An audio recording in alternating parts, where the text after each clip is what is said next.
views and opinions expressed in this program are those of the participants and do not necessarily reflect the views of BronxNet or the program underwriters. Well, it's been a blitz of political stories coming out of Washington, D.C., from the GOP's recent passing of a replace and repeal of Obamacare, to Hillary Clinton blaming FBI Director James Comey for a presidential loss, to Russia, Trump, the White House, as well as the firing of FBI Director James Comey. We'll tackle all that plus more with our political analysts J.C. Polanco and Lee Bynes on this edition of Perspectives with yours truly, Darren Jaime. What's on your mind? Let 'em know. What's on your mind? What's on your mind? Let 'em know. Anything relevant to life, you bring it to the table. Whether you make a move solo or a movement with a stable. No fables, you speak on your decisions. Cause in the long run, it's your voice, your views, your vision. Keeping it real with many messages for you to know. This ain't radio, but DJ runs the show.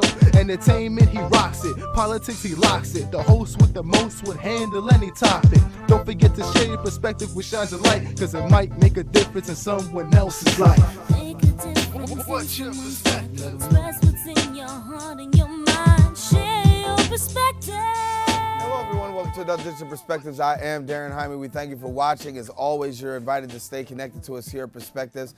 Watch us here on BronxNet Television, Channel 67. As also, we want to thank you for watching, those of you who watch online.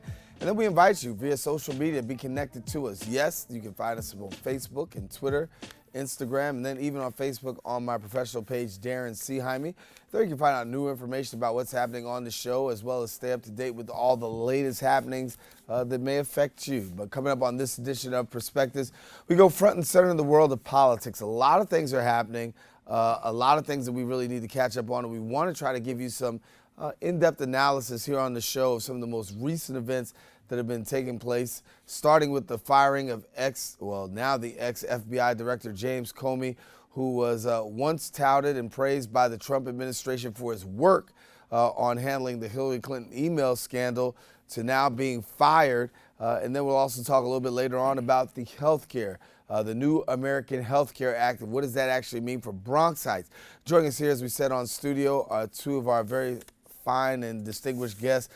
He's an attorney. He's also a political analyst and professor at BMCC, J.C. Polanco, and then we also catch him on Univision and other stations. We can say that here. It's okay, but he's here with us first, and he got his first start here, right here. We got him here. Then we got Lee Bynes, the owner of Retrovision Media, who's here with us as well. And you check out his blog and find out about issues under fire, some of the great issues that are happening around the nation. And then he gives us a unique perspective into it.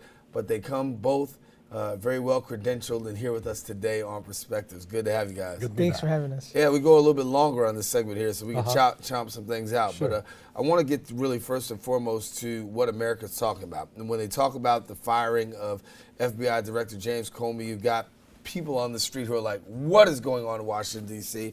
You got political leaders and elected officials in Washington, D.C. saying this is a travesty and this shouldn't happen. But Lee, I'll start with you first. Still a lot of unanswered questions, but one thing is for sure, Donald Trump President Trump has made headlines once again. Well, you know what, as they say, the hits just keep on coming in, and this may be one of the biggest hits that he had in a very, very bad way.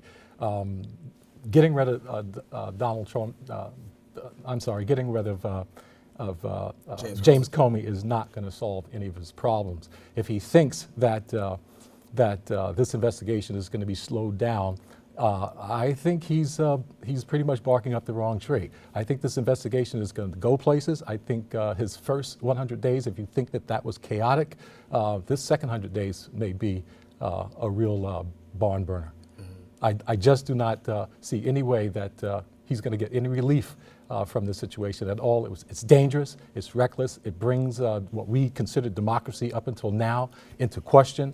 I would actually think that, broadly speaking, that Vladimir Putin and his crew in Russia right now are laughing their you-know-what's off because of the disruption that they've been able to cause in America and the fact that this is the way that we're dealing with it.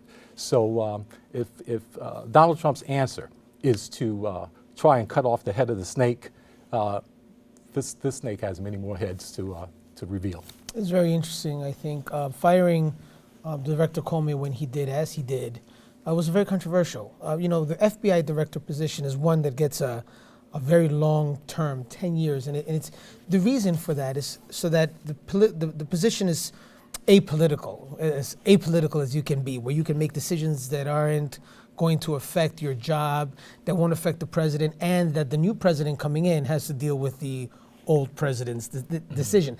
That's the idea, although the law protects the president at all times because it allows the president to fire the FBI director. Now, we never thought that would happen. We didn't, especially after the praises that we heard from President Trump of how happy he was and how he handled himself during the email scandal. Now, remember that during the campaign, then candidate Mr. Trump praised Comey for how he handled the second part of the investigation in that dreaded Comey letter that Democrats blamed for Hillary's defeat. The important thing is this. Democrats and liberals are a little politically bipolar right now. Just a few months ago, they wanted Comey's head on a platter. Mr. President Trump delivers Comey's head on a platter. Now Democrats are losing their minds again. I really don't understand where the Democrats don't see why Comey and his handling of the email scandal put him in a position where he could in fact be fired for not doing a good job. The guy goes onto the TV stations and tells you this is what Hillary did. She mishandled the classified information, gives you a whole reason to indict her, and then says, but I'm not going to indict her. And then issues a letter a few days before the election, something that is against the DOJ rules. He clearly did a bad job. The Democrats wanted him gone. Trump fired him. The only issue now that we have is he fired him during an investigation into this Russiagate. And that's where I think it gets a little scary, as you mentioned. Absolutely. Because the president can insulate himself from anything.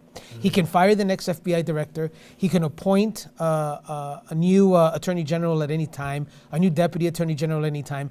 The only thing is we never thought that the president would be able to do this, that he actually would take it upon himself to actually do it. So where do we see things going from here, Lee? Because obviously you've got this investigation, the Russiagate, if you will. But how hard is it going to be to really get teeth into it with no director? Without and the possibility of a new director that is pro-administration. It's going to be difficult to get a new director, period. I mean, the Democrats, with what little leverage that they do have, they're going to use that to get out to the public and let the public know that there's some shenanigans going on. But at the end of the day, Trump is going to be looking for somebody who's going to be loyal, not qualified. One of the issues that's been swirling around his administration to date so far is the fact that there's so few people, so few of the jobs behind the scenes have been filled. One of the reasons for that is that my understanding is that Trump has been literally cherry picking and micromanaging that process to make sure that he gets precisely the person that he wants because he has an issue with loyalty. He doesn't really seem to care much about whether or not a person is, going to be the right particular fit, as long as he can count on them to do what he expects them to do. So moving forward, it's going to be very difficult for the public to get a resolution for this because any decision they come to that's not, well, we could actually have some handcuffs, some perp walks, and court cases to follow in the future. I think the public is going to be highly, highly suspicious of the process. Therein lies the danger. The danger is if we don't get an independent counsel. I think we need an independent counsel to come in and actually investigate Russiagate. But the only way to get a compromise is if we actually get an independent counsel to investigate the Hillary Clinton email issue. I know that it sounds like a broken record. And I know a lot of people that are looking at us right now saying, the email issue, are you serious, JC? I am absolutely serious. There needs to be a sense of compromise between these two interests. You have one group of people that don't understand how it's possible that Hillary Clinton was sending that private information, that confidential information, that top secret information back and forth to Aberdeen, and nothing happened to her. That there was no indictment, that if it were you or me, we'd be indicted. If it were an officer in the military, he'd be indicted. But Hillary Clinton and her cohorts got off free. I think that you have people in the Senate and in the House that would like to see that investigated. If you want that investigated, my compromise would be, let's get a Russiagate investigator as well. So I think that compromise at the same time will bring a lot of relief to both sides of the political spectrum and the American people would see that there's actually adults in the room taking their job seriously. Because if you just go after Russiagate and ignore the Umar Abedin Clinton thing, you're never going to get enough Republicans to come along. It's just not going to happen. That's the political reality we did. Take a quick break with these gentlemen and come back. And when we come back after the break, we'll be discussing health care, the new American Health Care Act. What does that actually mean for Bronxites? We'll break that down in just a few seconds when we return. Look, it's those guys. Let's do those pearly whites, man.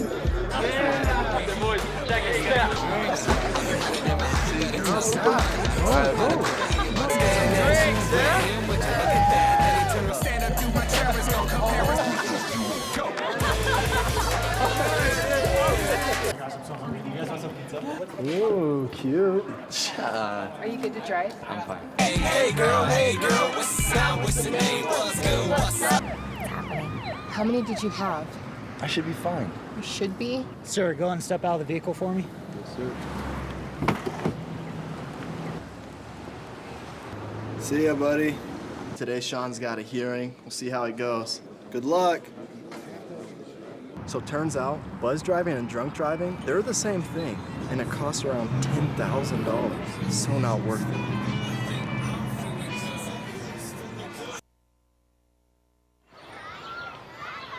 Did you know kids who play outdoors have healthier lungs? Totally. I did. Did you know that boys that play with dolls make better husbands? My son has lots of dolls. But did you know terry cloth diapers breathe better? I did. It's totally true. Oh, yeah. Did you know that strollers have the right of way on the sidewalk? Yes. Yep, I did. Did you guys Did you know that kids who eat breakfast have higher GPAs? Yeah, I know. Yeah, that's actually what I was gonna say. Did you know babies should never touch silver? It's really bad for them. I knew that. Did you guys know that statistically friendly kids have more friends? Mm-hmm. Yeah. That's obvious. Did you know most people think they're using the right car seat for their kid, but they're not?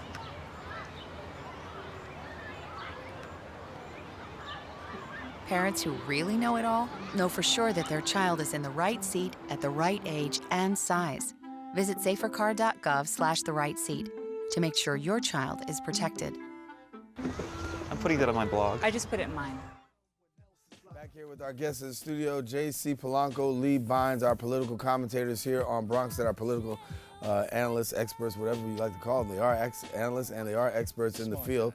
Smart guys who've got some smart answers. And listen, we're happy to have you. Listen, I need some answers. When we talk about the American Health Care Act passed through the Congress, a lot of concern on the part of America as to where this is. We knew that when it came to Obamacare, that the President Trump said that he wanted to repeal and replace Obamacare, getting that to be able to happen through the House. Now the question is whether or not it actually goes through the Senate. But there's a couple of things that are really sticking out. Number one, pre-existing conditions and where that leaves Americans. From what we understand, that governors have the opportunity to actually make a choice in their individual states. And then number two, where does it go for Medicaid? Because a lot of Bronxites living on Medicaid and potential cuts to Medicaid that can affect millions and millions of people. I'll start with you, Lee. Give us your thought on this new American Health Care Act. It seemed like Republicans really ran this through, and when you do the ESPN Monday morning quarterbacking, a lot of people saying we really didn't even look at what we passed. No, they didn't. Not only did they not look at it, but the bill was never scored, so they have no idea what's inside of it. They have no idea how much it's going to cost down the line. Is it going to add to the deficit? They have no idea about how many people are going to lose their coverage. They just voted for it. In my opinion, I believe they were forced to do so. The president wanted a win. He wanted some action. He wanted something done right away. Paul Ryan went the first time and realized he didn't have the votes. I'm not sure whether the president was satisfied with that, and so he moved and made this happen.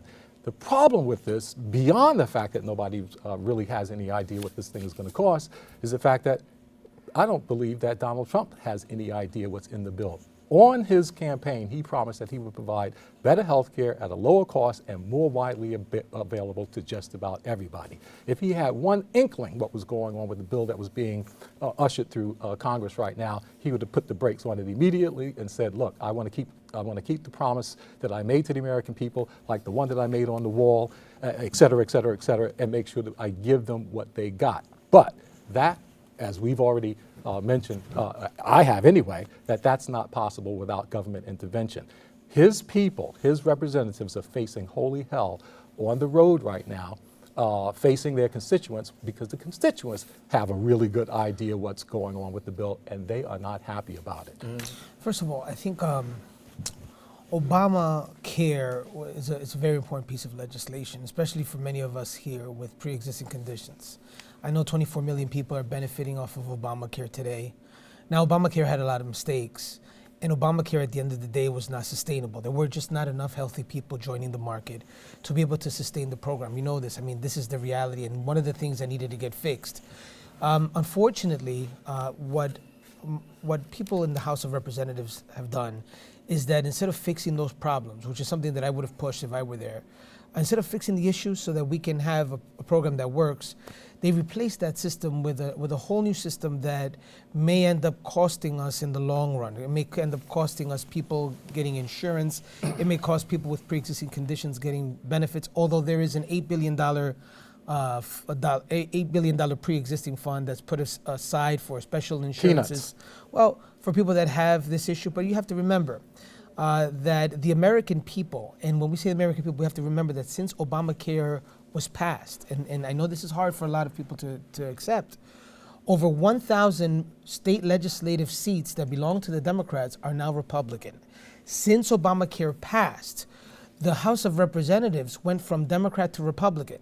Since Obamacare passed, 13 U.S. senators became from Republican. Those seats went to those seats went from Democrat to Republican, and over 10 governorships went from Democrat to Republican.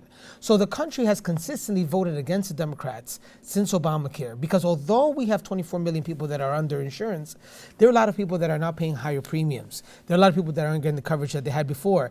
And they're demonstrating this when they go to the voting booth and vote against Democrats. So I understand how delicate this is. I understand it. Trust me. But you needed to do something when the American public, we do live in a democracy, consistently votes against Democrats because of this one issue. You have to stop and think about, hey, wait a minute, maybe they're onto something. Are you saying that pretty much most voters who went to the polls in this last election really had a problem with Obamacare? I think most voters went to the polls, and one of the reasons that they voted for these guys was because of their positions to replace Obamacare. What's insane, guys, is that when you ask people, do they like the American Affordable Care Act, they say, I like that one. But when you explain to them that it's Obamacare, it polls worse even if it's the same thing. Could you believe this? Could you believe that? You would poll, if you ask one person, do you like Obamacare? They'll say no. But if you call Obamacare by its original name, the American Affordable Care Act, they say, oh, I like that one. You know, although it's the exact same piece of legislation. I have a feeling that that the reason for that is simply because the American people have been scammed. What the bill that's going through Congress right now, or trying to get there, is pretty much a scheme. They're telling people that, look, you have health care, but it's pretty much what the amount of health care that you can actually afford. The American people have not been asking the right questions. The rest of the industrialized, civilized world have found a way to provide health care for their citizens. The same thing with the same thing. Yeah, we're talking. You're talking about universal health care. You're talking about socialized medicine. You're talking about single payer. It's Absolutely, that's not going to happen here. We have a different culture here. Simply because of the fact that Nancy Pelosi. The same thing with Tom Perez. I was at the NAN, the National Action Network, last week. And I was in the room, and it was a clear divide in there amongst Democrats. So you could tell who the progressives were and who the Democrats were, because there was a clear divide within the party that the Democrats were more corporate-friendly as opposed to people-friendly. And Nancy Pelosi actually mentioned it in a town hall meeting with a young lady and told her, look, we're capitalists here, so we have to get used to that. And as long as that's the attitude being maintained in the United States, then they have put corporations in the doctor's office to replace what they've been saying, the government is in your way. No, we've put because of the market, because of our market system, is why we have the best medicine on earth. It's why we're developing things that other countries wish they had. For those who can afford it. Let me tell you something. It's important that you realize we have some of the best cancer treatment in the world. For and it's those who because can of the afford it. market system, because there's an incentive to work harder. There's an incentive to come up with new ideas and new medicines and new programs, as opposed to this idea that the government is going to control it where there is no incentive. All you have to do is look at countries where there is the government controlling everything and that you're paying up to 75% of your taxes, like some places in Europe where everybody gets health care. And that would be an absurdity here in the United States to tell me that the American people are going to say, okay, you know what, we're going to go from a private system, allow the government to run it, and provide very little incentive for those entrepreneurs and all those engineers and scientists to develop new medicines that are trailblazing and saving lives. So it's a very scary thing what you're proposing. I know that it sounds good, but it doesn't work. You know. Right. Well, let me do this. Take a break. Come back. I'll start off with you. You get the word when we come back. Okay. Right after this.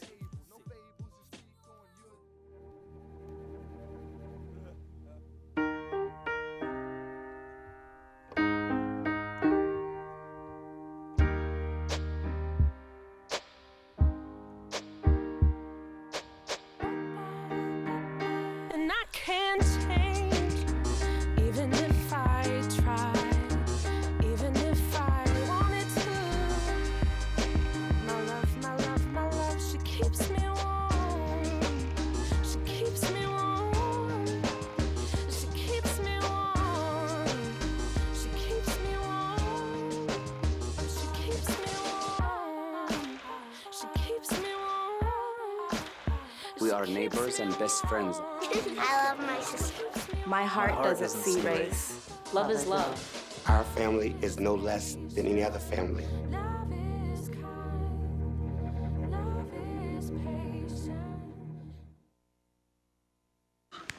Look at me. Hey. Raymond, look at mommy. Maybe the light hurts his eyes. Maybe she's just not hungry. Maybe he can't hear us. Maybe we're not stimulating him enough. Maybe it's a phase.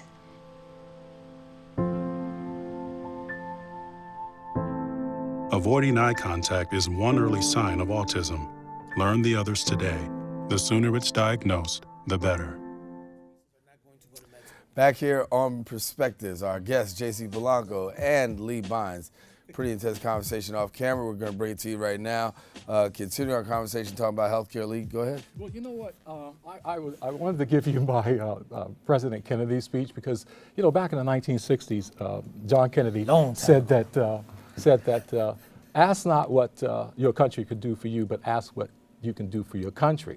Well, at that time when Kennedy made that speech, we were headed towards a 21st century with a George Jetson type of, that's what the expectation was. I was watching cartoons as a kid, that's what I saw. What we actually got was George Orwell as a result of it. And when you think about what Kennedy was asking Americans to do, we were more than happy to try. Okay, but things have changed. And at this point in history, Americans are hurting right now. And they need to be able to ask their country what the country can do for them. We've been fighting and dying in wars, yet you see on commercials, people are begging for to help our wounded warriors. Our VA system is sinking as bad as our healthcare system. So from my point of view is, I think that Americans, for what they've sacrificed over the years and how corporations have been able to downsize their lifestyles and an expanse growing between the income. Yeah, it's time for somebody to offer a helping hand to the regular guy and provide some relief to our small, medium, and large-sized businesses, because if healthcare was taken off their backs, they would have a lot more profits, a lot more money to hire more employees. I think we're already overtaxed. We are. I think that here in this country, people that are impoverished have opportunities for healthcare that hardworking middle-class people don't. I think there's Medicaid available to many people here in New York City that need health insurance that don't have it. I'm concerned about the people that are working every day, the working poor that don't qualify for Medicaid and can't afford their insurance. That's really where the focus should be. I don't want to focus our attention on those that can afford their own insurance, and I don't want to focus so much on the people that already have Medicaid. You have a whole group of people in the middle. Now, those people in the middle find themselves in a position now where their premiums under Obamacare are escalating exponentially, and they cannot afford to buy insurance. And there needs to be something done. Your proposal of this universal health care, single payer, sounds wonderful, but it won't work here in the United States. And the reason for that is that we are a market-based economy. Although we're a mixed economy, when it comes to certain things, we're a market-based because it drives ingenuity and incentivizes doctors to continue working harder and do smart things. The single payer program, if you look around the world, these doctors are capped at very low wages. The med schools have a very limited amount of spaces of people that actually could get in. And then when you get out, a lot of those people don't make enough money to survive because the government is the one paying their bills. So it really takes away the incentive to create, for ingenuity that so many of us are concerned about. So I don't see single payer happening here. What I do see here is this plan that just passed the House of Representatives failing. I see the Senate coming up with this new Cassidy-Collins plan where pre-existing conditions will be protected. If there's anything that's going to happen, it will be because of moderate Republicans like J.C. Polanco in the Senate, right, that are going to come up with a plan where everyone will accept it. Now, except there's going to be one group of people that will always despise anything coming out of moderates, and that's the Freedom Caucus in the House. I think they're going to guarantee that Obamacare stays and that we just fix Obamacare. So at the end of the day, Speaker Boehner is right. Nothing's going to happen except fixing of the original Obamacare law. And in my estimation, quite frankly, the status quo would be a crime. Even if they fixed Obamacare where they brought down premiums, it wouldn't solve the problem of keeping those premiums at an affordable rate. This in a capitalist society, in a free market system, corporations are duty bound to their shareholders to continue to generate growth. So no matter where you stop at some point, it's going to keep going. And I cannot emphasize this point enough when I say that the government, where the Republicans or the GOP has been maintaining this farce that it's the government that stands between the patient and the doctor, I just can't possibly see where a corporation is going to treat a patient any better than the government will. In fact, the government is that just here had a Kanye West moment. This was the Kanye West, Mike. Remember that Mike Myers moment? Could I finish this point? You can't. I'm out of time. I gotta go. Oh, okay. Yeah. Well, that's it. Well, I'm going to take the last word before the commercial. I can't possibly see where a corporation is going to do anything for a patient other than, well, wrong. Real quick, say something. Hey, thanks for having us. I hope that we were informative. And please follow us at BronxNet.org. That's it. Please follow us. And thank you, JC and Lee. If you want to catch these guys really in depth every week, you can check them on Wednesday on Open at live at 10 a.m. Where we discuss all the latest political issues. We bring them here so they can go out a little bit further and just let the gloves go and really also keep us informed from both perspectives. Love having JC, love having Lee, and we love having you. So listen, for all of us here on the Set of Perspectives, thank you for watching. Until the next time we meet, stay safe, share your perspective with somebody else. It just might make a difference in someone else's life. Darren, how you saying? Take care. God bless. Whether you make a move solo or a movement with a stable, no fables, you speak on your decisions. Cause in the long run, it's your voice, your views, your vision. Keeping it real with many messages for you to know. This ain't radio, but DJ runs the show. Entertainment, he rocks it. Politics, he locks it. The host with the most would handle any topic. Don't forget to share your perspective with shines of light. Cause it might make a difference in someone else's life. Make a difference. What's your perspective? Express what's in your heart and your mind. Share your perspective. What's your perspective? Let 'em know.